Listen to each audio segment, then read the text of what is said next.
welcome back to another episode of Scale Smart Live. I am your host, Taja M. Graham. I am CEO and founder of Ops IQ, and we are so grateful to have you here this evening to be a part of a conversation that is near and dear to my heart, and that's how we make money. How do we actually make revenue?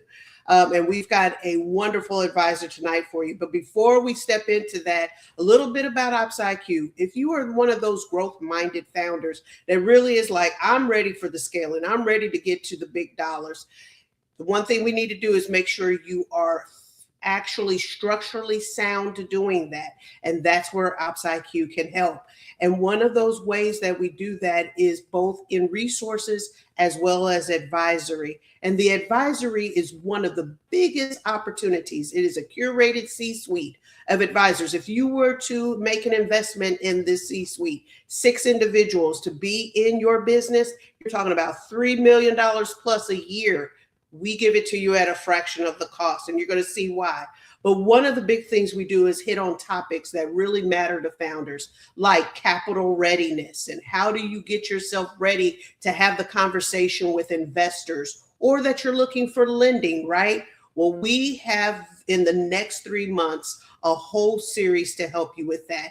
And it is led by one of our advisors, Omar Ritter, who has been here with us on the show in past. So if you're really considering lending and or investment strategies and how to get yourself ready, Omar is the person. Make sure you sign up. You'll see here a QR code and an ability for you to sign up to be a part of that session over the course of the next 3 months. But tonight, I am thrilled. I'm thrilled for 2 reasons. One, I have one of my dearest of friends that's going to be speaking with us tonight. But 2, I know she is by far one of the experts at getting a return on your marketing and making sure the flow from marketing to actual sales happens. And so I am delighted tonight to have Elissa Blankenship, who is actually one of our advisors within Ops IQ, helping us with sales and marketing. She just came off, literally ran in here as she just finished her first cohort session with us in the platform. So if you hear tonight something that really sparks your ears, lead over to Ops IQ and make sure you sign up to be a part of the next Tuesday's cohort conversation as she continues to build upon how to do that successfully. So Elissa, I am glad to have you here tonight, my friend. Welcome. Hi, Taja. I'm giving you a hug. It's so nice to see you, and I can't wait to dig into my favorite topics of marketing and ROI. I'm thrilled.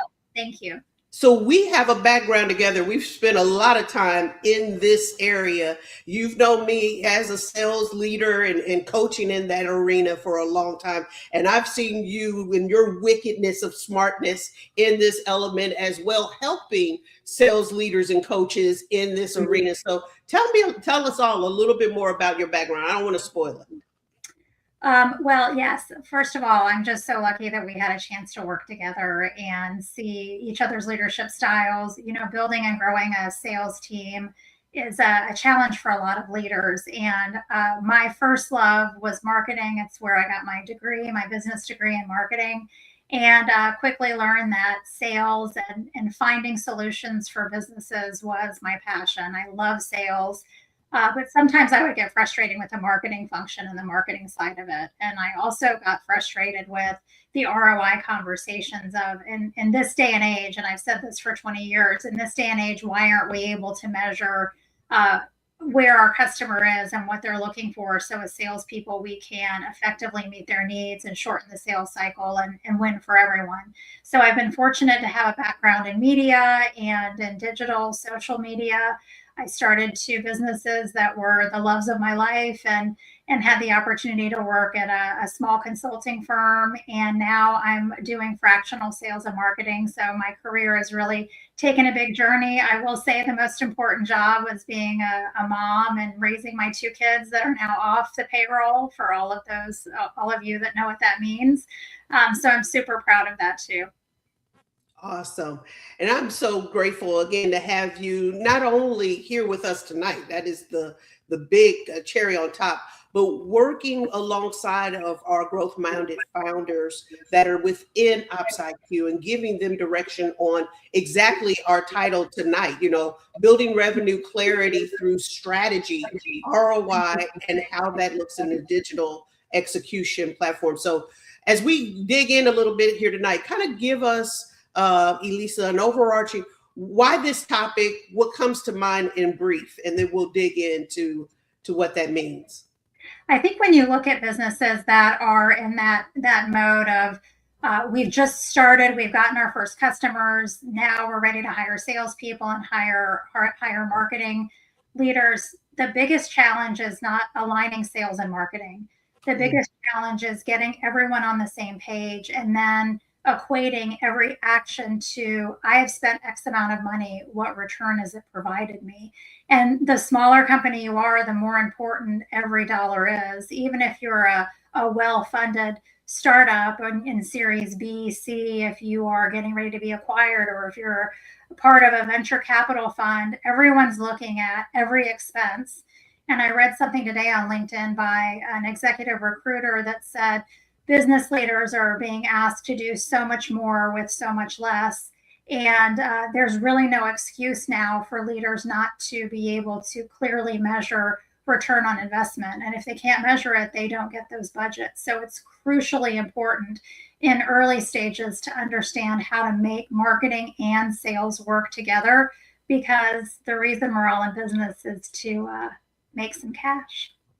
Absolutely. And this resonates with me, not only, as we look to helping founders that are exposed to OpsIQ, but even as a business owner, personally, I deal with that, right? Is making certain that every dollar, it's almost like a chess game, right? Every move has to be so strategic in making certain that the end goal gets achieved, right? Like you have to masterfully be mindful of the considerations that you are thinking about and how it will make impact to that bottom line, that revenue. Absolutely. I think that the strategy and the accountability for each dollar and each action is one thing that entrepreneurs and business leaders get really exuberant about and don't necessarily pause, rewind, and take a look at how I want to market. What outcome do I want? How do I want my sales team to act? What assets do I want them to use? And do I understand my customer? And I think all of those things are crucially important. And some of that work's not fun, it's not interesting, but it's critical to ensure that you are doing the right actions, creating the right demand, following up on the customer or prospect in the right way, and pulling them through the sales funnel. It's just, I think it's the most important piece of business before you win a customer. Yeah. Before we get any further into this, let's layer up a little bit, from the foundation, Elissa, where that founder should start in this journey, from day one. What does that look like? And then that'll help us as we lead into the conversation further. So, I know we had our 3 questions for what we wanted to cover, and really the answer to the first question is tied into this question as well, which is you really have to start with the math.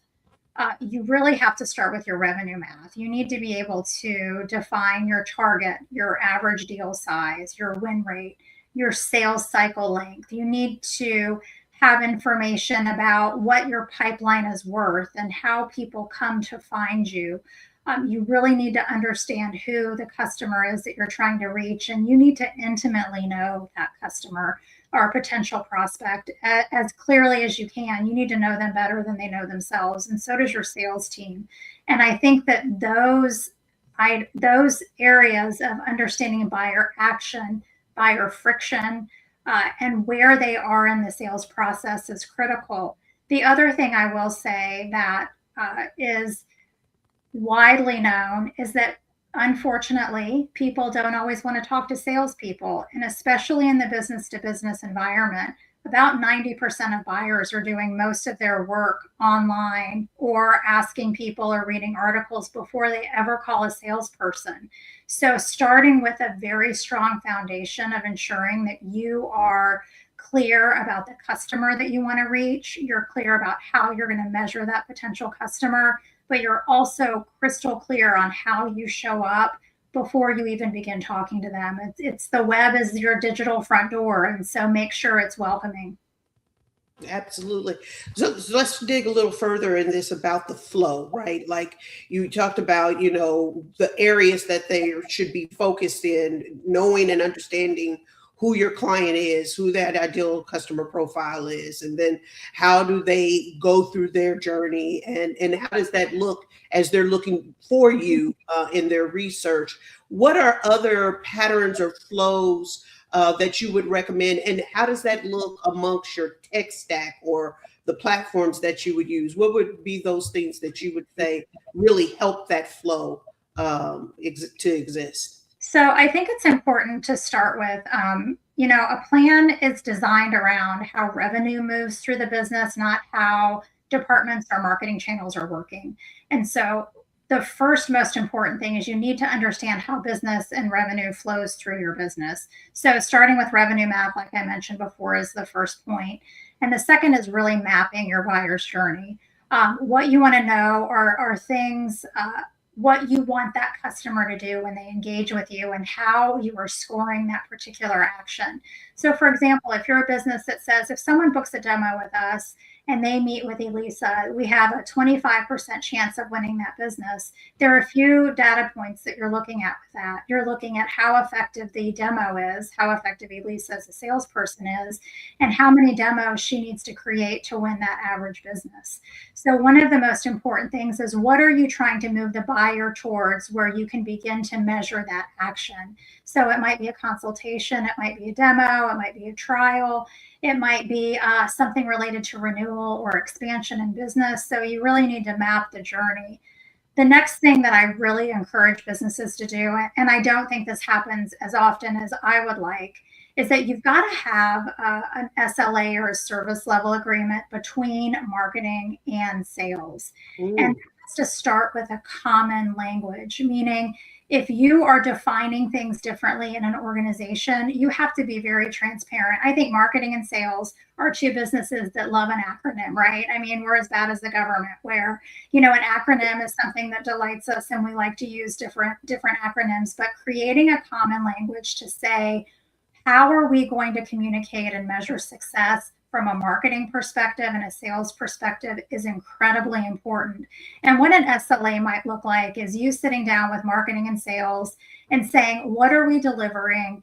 How quickly does the customer get it? How are we measuring it? What happens if the customer standards aren't met? And then from that, marketing and sales can typically look at things like, what's a marketing qualified lead or an MQL? What's the data that the salesperson has to have before that's handed off? What's the maximum response time by sales? What's the expectation by sales once they get a warm MQL? How many times should they follow up, and in what way should they follow up to that prospect? And then how are those actions reported, and how are those expectations tracked? And that's all really crucial data within your tech stack. Your tech stack should work on the marketing and sales side, but this goes to the next challenge, which is marketing has tracking and sales has tracking, and sometimes they're not on the same page. So shared definitions has got to be the number one piece, and your pipeline stages and your pipeline definitions have got to be aligned with sales and marketing, or marketing is talking about one thing, sales is talking about another thing, and you just are ships in the night. And your tech stack should absolutely be able to measure not only actions or dark actions before a prospect actually does a form fill or does an action, all the way through closed won or closed lost activity. So really, really critical. So that's how I would look at it, is that every marketing and sales system has to have a framework and a common language to begin with, and everyone needs to be on the same page. Oh, that's awesome. So we've got a question here. How do you define the MQL? What does that mean? So in sales and marketing, there are terms that we use. This is one of my favorite. An MQL is called a marketing qualified lead. And organizations measure a marketing qualified lead in a few different ways. So when you look at tracking tools, I'm going to use HubSpot as an example because I have the most experience working in the HubSpot tech stack and I really like it. It's simple to use. So on the marketing side of HubSpot, you have the ability to track activities that either a dark user, and I consider a dark user somebody where they haven't done a form fill, but perhaps they're consuming some of the content that's on your website or some of your other assets that you have tracked within the system so that you can follow what they're looking at and what they're reading. The other information that you can track on HubSpot from a sales side is marketing communication that goes out from your sales team to a potential prospect. So a marketing qualified lead is different based on what type of business you're in and how you determine if that person is ready to speak to a salesperson. Typically, an MQL is somebody who has taken several steps within the initial sales process and raised their hand saying, I would like to talk to a salesperson now. Now, they're not actually going to raise their hand and say, please have sales call me, but that may look like, I'd like a demo, I'd like more pricing information.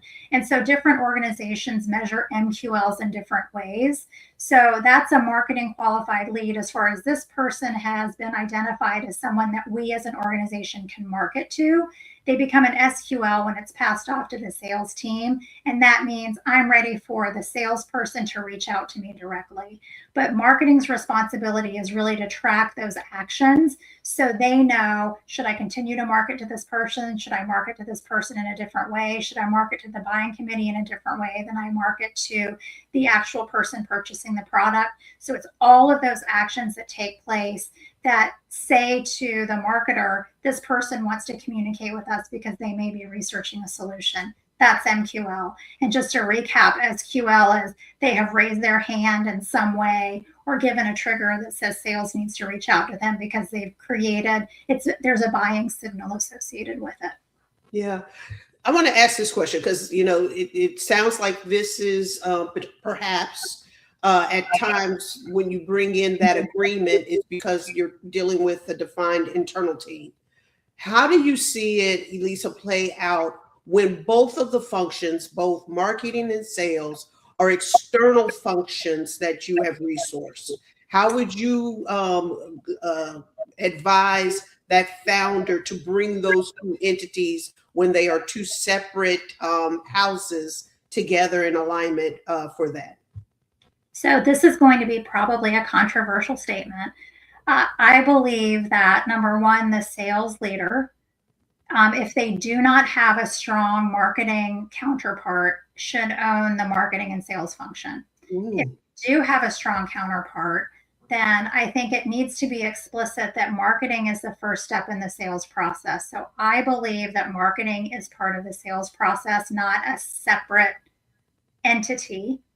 And to answer the question of how to manage it or navigate it when there are two different departments or two different objectives, you have to have a really strong CMO or CEO leader that's giving very clear instructions on what the true function of marketing is. And my belief is the function of marketing is to create demand, awareness, interest, education, assets for salespeople, so that when that opportunity comes, it's easy for the salesperson to qualify or disqualify that prospect, even though marketing probably should have done that ahead of time. But if they haven't, if the salesperson can qualify and say, this isn't part of our ideal customer profile, we shouldn't even be wasting our time with them, or this is a great opportunity, this is my next step.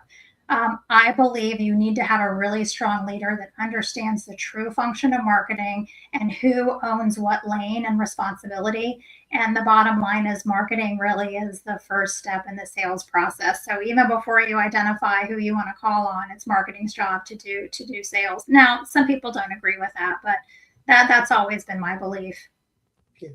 And this might be on our next topic, but because I didn't really capture it, but here's my next question. It's not. So I'm going to ask the question next.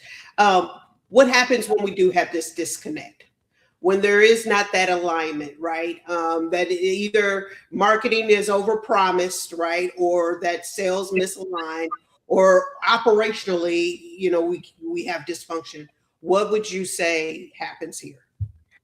It happens all the time in so many businesses. I think that one of the conversations I've had with CEOs when I go in, because I've run marketing functions, I've run sales functions, I've run both together. Marketing and sales alignment is a huge pain point for a lot of CEOs. And I think that it's because you're not using math in sales and marketing properly. And what I mean by that is that in today's age, in 2026, there is absolutely zero reason why you can't. It's not always easy, but you should be able to track attribution at some point, where that customer came from and how they went through the buyer's journey to either close win or close up to a close won or close lost. And attribution's hard and it's challenging math, but I think that leaders don't sit down and say, if we're going to spend X amount of money, what does our ROI look like?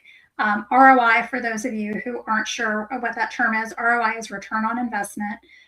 It's the financial return that you get when you spend money, what you're getting from it. And one of the reasons why marketing budgets are cut so often and so early in organizations is because marketing hasn't done a good job of explaining attribution and where ROI comes from. And sales wants to blame marketing and marketing wants to blame sales. So how do you bridge the gap? Everybody gets crystal clear on what are the metrics we're going to measure. What are we always going to measure? What are the ones that are going to move the needle? And how are we going to course correct if we can't find the information, we don't understand the information? What are we going to do operationally, internally to solve that? Because if you don't know your numbers, you're going to constantly spend money and wonder where it came from. So, ROI is the big friction point in marketing. It's the big friction point in sales, not as much. But marketing, absolutely. And that's probably because activity is easier than accountability, right? It's easier to say, I got 10 clicks or these are my vanity metrics on the marketing team. And listen, I was a marketer for a long time, so I'm not beating up the marketing side, but the vanity metrics that people are looking at today are not the ones that always drive an action. And it's one of the biggest disconnects with ad agencies and with marketing teams is that they really, really struggle with what's the ROI. And if you can't track it, it's like one of my first bosses said, what gets measured gets done. And if you can't measure it, it doesn't count. And I just think we as a marketing and sales community have got to get better at doing the math. Yeah. Keywords that I heard there, accountability and the transparency to it, right? Absolutely. Utilizing your systems, especially your HubSpots, it allows for there not to be any bias as to what is really happening, right? And when you look at it in the numbers, that is what it becomes, especially when you can get past the vanity numbers that you just expressed. I love that. That is very key. I thought I saw Taja, you were a sales leader, so you know that if you have a sit down or a one-to-one with a salesperson and you have the numbers there and you can see there's activity but there's not success, if you're a strong sales leader like you are and were, you can hold them accountable to an expectation that isn't related to activity, because activity is just activity, right? It's not. So connecting it to how many appointments did you set, and each stage in the pipeline and the sales process takes the conversation of it makes sales managers stronger. It makes salespeople better. It helps you get rid of that bottom sales group that you probably shouldn't have and hire better salespeople. When as a manager, you're using numbers to hold them accountable. It just makes everyone's job easier, I think. I wholeheartedly agree with you on that. You know that. Absolutely. Yeah. So, David, I thank you. I saw a question from David in our chat box here. If we can bring that back up. What is attribution? So why is it so hard? What's your multi-attribution model look like? Ooh, that's a good question. That's a great question. Attribution is incredibly hard. It's hard for a lot of reasons. And one of them is because the buyer's journey is digital first frequently in most products. And so it makes measurement a little bit more complex, but that's not really an excuse, but I understand why it's difficult. So the question is, what is an attribution framework?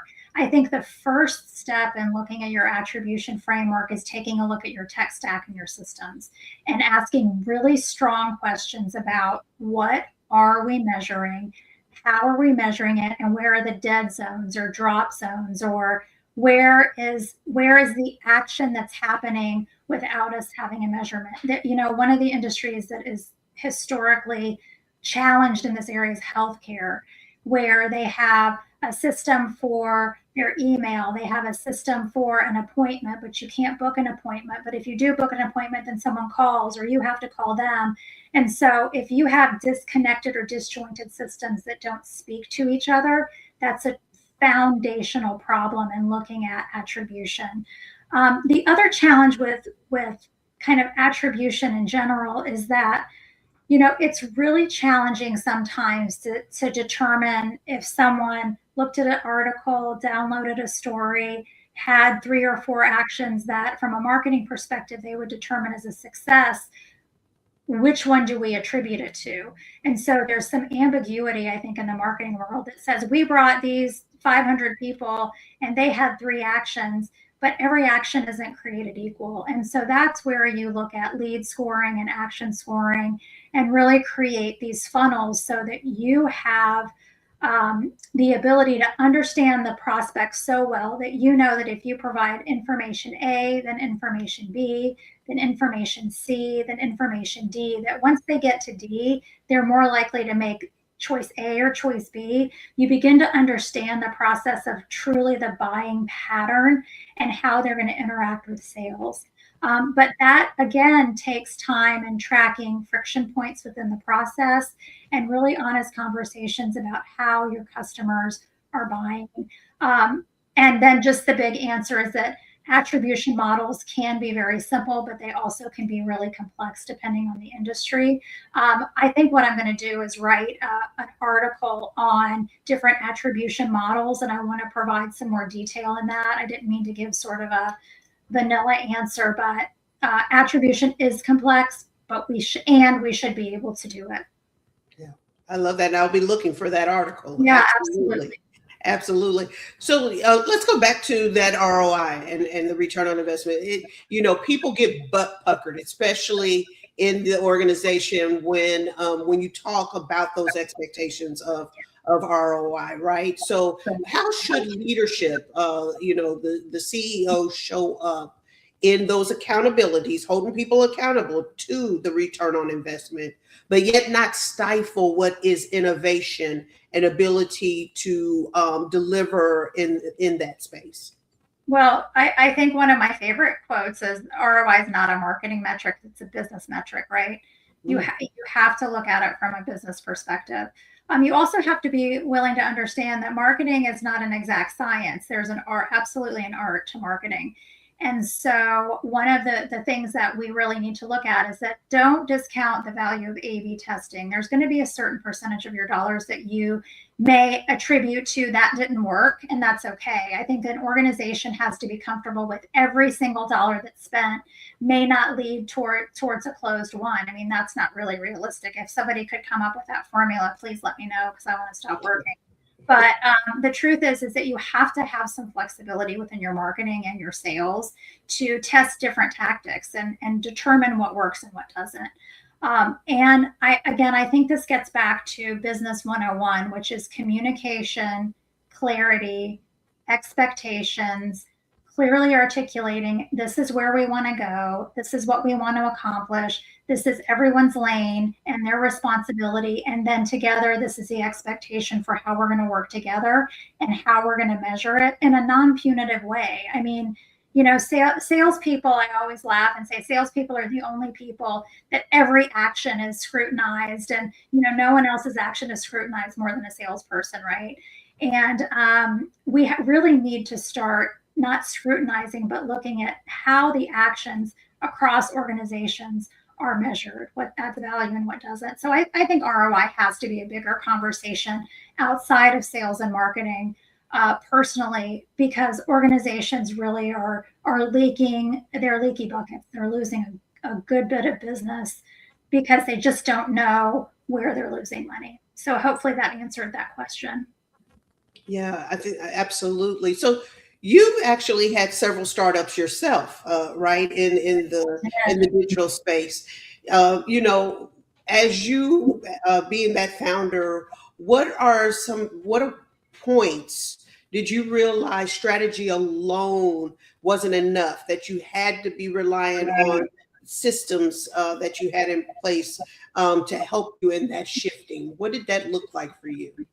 So, the whole digital footprint and how it impacts your business, I cannot be underscored. That is where we all are. We carry our phones with us everywhere. We're doing research. AI is answering questions for us. The language learning models. When we're driving and we say, "Tell me where the closest Vietnamese food is closest to me." All of these engines are informing us of decisions and purchases, and so I think that what we have to do first as business owners, especially in the B2B space, is recognize that many people are getting information again before they're ever talking to a salesperson. So the question is, are you going to be one of the businesses that shows up? And your digital footprint is absolutely your calling card for your subject matter expertise in an area. And so that's really part of the early buying journey. And the reason that's important is because it shapes trust, right? People do business with people they know, like, and trust, and that are referred by other people. I think that's an important addition. If you said to me, "Elissa, you need to call this person because they'd be great at solving this problem," wouldn't I would hire them right away because I trust you. I trust you. And if you said this is the right person, I wouldn't. I would do my own vetting, but that would go a long way. And so I think we have to use that lens when we're trying to sell to people or trying to market to people, that they're doing a lot of that information online. So they are looking at online reviews to see what other people said.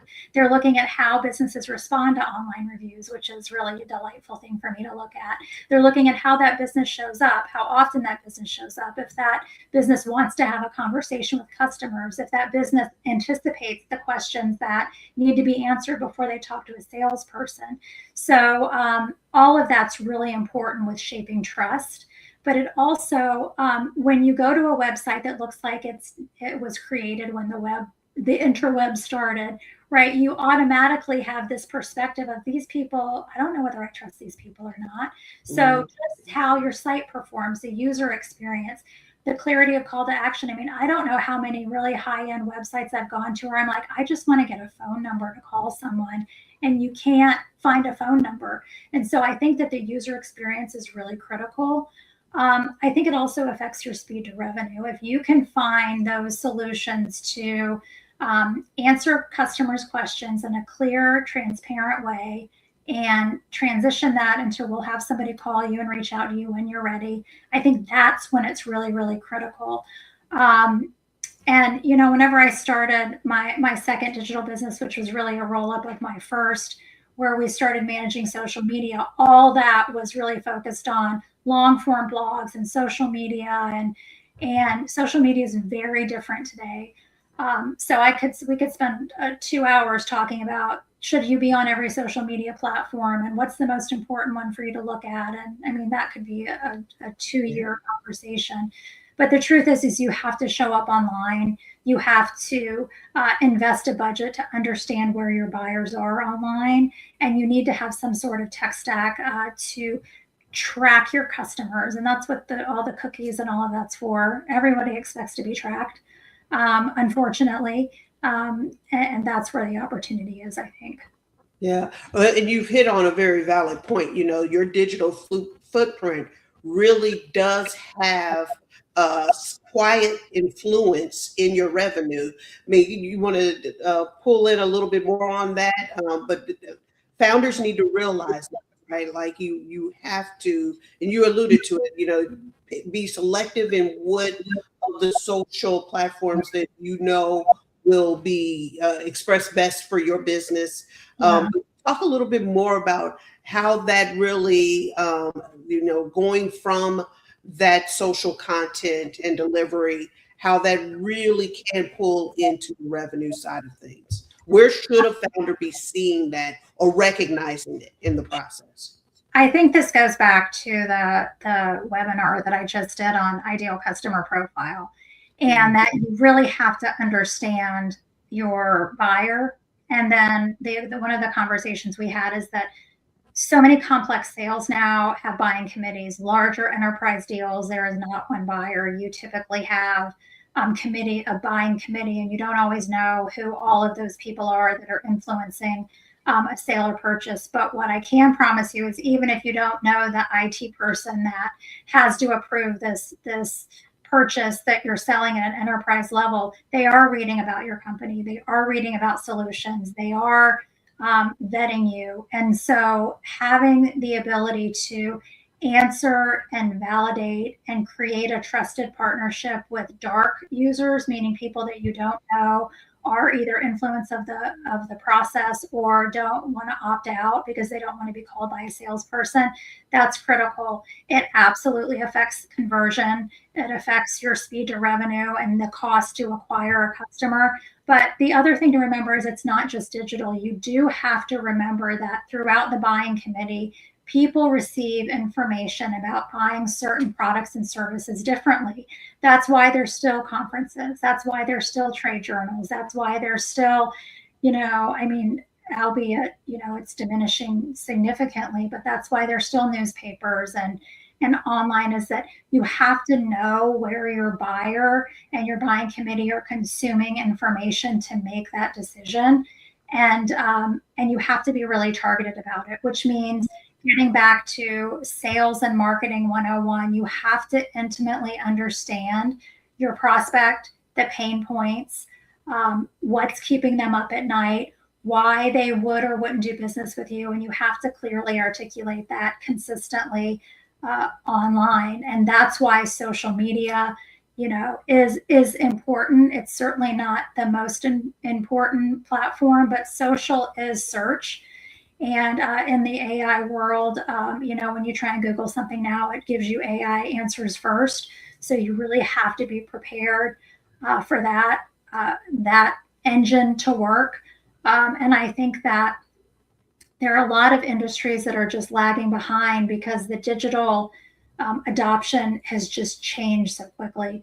And it is a challenge. So finding somebody that understands the marketing mix of your ideal customer and the allocation you need to allocate to reach them before the sale happens, and then supporting salespeople with sales enablement content that's going to pull the sale through, are all really, really important functions of sales and marketing. And most of them are digital, but certainly not all. That is I appreciate that point because that is very helpful as you consider the various places that make sense for finding those silent streams of revenue, where it comes from. So, I might have a founder on watching us right now that says, this is great. We're growing revenue and it's looking good, but it feels messy. It feels like it's just all over the place and I can't really get my arms wrapped around it. What would be the alignment checks that you, as we look to close out the show, what are those alignment checks, be it in marketing, in the actual sales, in operations overall? Where would you suggest they go to get that alignment?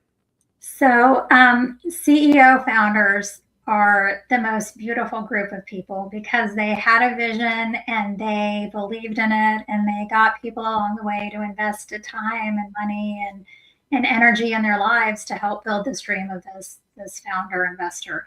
So and CEO, and what I would say first is that founder CEO that's moving their business from 500,000 to $1 million, and then $1 million to 2 and 2 to 5. The first thing that they need to recognize is that the skill sets and the talents that you have as a leader and a founder are limited potentially to the service that you provide or your area of expertise. And you may not be an expert in all of those areas of the business. So I think that's just number one. Let's be honest about that's the reality of being a founder. Recognize what you know and don't know, number one. Number two, communication is really crucial. I don't believe that any employee, whether they're in sales, marketing, operations, HR, wants to do a bad job. People want to do a good job. They want to work hard, especially if they're working for a small business. So that's my belief, maybe Pollyanna, but I really do think most people want to do a good job. Where it falls apart is when you have a CEO or a leader who isn't clear about this is the outcome that we want. These are the steps that we need to take to accomplish that outcome. These are the times and benchmarks and how we're going to measure them and what I expect from you. And then those uncomfortable conversations of holding people accountable when perhaps the result isn't what they wanted, and being a strong enough leader to say, maybe I was wrong. Maybe I need to reach out to someone to help me with this. And that's tough. When you're scaling a business, you don't have the money to hire, a $250,000 VP of sales and a $250,000 marketing person. And sometimes, you hire those people and they do a lot of stuff. And it's like, that's not what I needed at this stage in the business. So I think knowing yourself as a founder, I think if it feels messy, it is, because people don't know what you're expecting. And I think you have to drill it down to 1 or 2 or 3 metrics. You have to be really crystal clear. We're only going to measure these metrics, and the metrics that you choose need to be ones that help you accomplish the outcome you want. So if the metric that you're measuring is that we know if we get 10 appointments and sell 5 deals, and we're pitching those deals that are $500,000 or more, that we're going to hit our revenue target next quarter, you've got to quantify it. This is not the time to be nebulous or wishy-washy, and then stick with it. Don't, as founders and CEOs, and I was so guilty of this, that when I started to see that something wasn't working, I wanted to throw it out and let's start something else. But that creates chaos. It's hard for your team. So really spend time building that framework and communicating expectations, holding people accountable and measuring, and then course correct as you need to. And so I think that is one of the biggest areas where it's just the messy middle, and it's hard. The other thing, I've met with VPs of sales and CMOs, and I've met, and if you put them both in a room and you ask them, what do you think your job is? What's your number one responsibility? And if they are not clear on it, which happens at really large companies and mid-sized companies and small companies, but it happens a lot in larger companies, it would surprise you. There's so lack of alignment because they're not invited to the big meetings, but given responsibilities to do things that they didn't even know that was what they were responsible for. They're given too many metrics. They're expected to do too much with not enough resources. And so I think CEOs, founders, CEOs all have to take a reality check and really drill down to clarity metrics, 1, 2, or 3, that are going to help you achieve the outcome in quarter 3, quarter 4, in the next 1 to 3 years. You have to have somebody that has the nimble ability to do that. And that's the responsibility of the leader. And if the leader can't do that or doesn't have the skill set, then that's a beautiful time to ask advisors to come in and specifically help with those metrics, because what you measure gets done or it doesn't. And if you don't put metrics to it, you're just going to continue to be frustrated. Yeah. I have so appreciated our conversation today, my friend. I hope that those that are listening and seeing this really find those alignments. I heard clearly, we have to be very definitive in what our expectation is. The accountabilities and the transparencies wrapped around that, be it in our tech stack, be it just in the conversations, that alignment and the agreement in that. But more importantly, that every function, be it marketing and or sales, has responsibilities to the revenue, and that has to be paramount, that everyone needs to understand they play a role to the revenue. I didn't say marketing to sales necessarily, but it's the revenue, right? And being able to define both what is that marketing lead to the sales lead is how that can be identified. So thank you, Elissa Blankenship, for being on the Scale Smart live show tonight with us. Like I said, if you heard something tonight and you're like, oh, I really needed to hear more from her, one, follow her on LinkedIn and socials, because she definitely is a thought leader in that space. But more importantly, go to opsiq.biz and sign in and find out how you can be a part of her current cohort series and future engagements that she will be doing as a part of our advisory team. So we're glad to have you here tonight with us, and we look forward to seeing you in 2 weeks for another episode. Thanks again. Thanks, Tasha. Bye.